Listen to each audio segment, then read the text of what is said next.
Welcome back to Repair Nut. Recently I noticed the dishes in my dishwasher weren't getting very clean, so it's time to clean the filter. And a lot of times people don't even know that their dishwasher even has a filter, but it does. And I'm going to show you how you can easily clean it yourself and get your dishwasher running quite a lot better. First step, just open up your dishwasher. We're going to remove that bottom rack. It should just pull right out of there. With the bottom rack removed, you'll see this area down here by the sprayer. This right here is your filter. You should be able to rotate it counterclockwise to the left just a little bit, and it will pull out of there. While you have the filter out, you can also remove this plastic screen right here. Now you can take the filter and the plastic screen over to your sink and give it a good cleaning.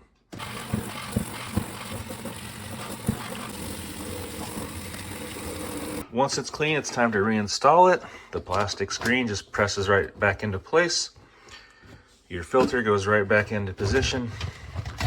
And just rotate it clockwise until it catches, and then another about quarter of a turn will get it nice and tight. And that's it. And now put your rack back in the bottom and you're good to go. Thanks for watching Repair Nut. If this helped you out, give me a thumbs up and follow for more useful videos. Here's a few more videos I think you might like.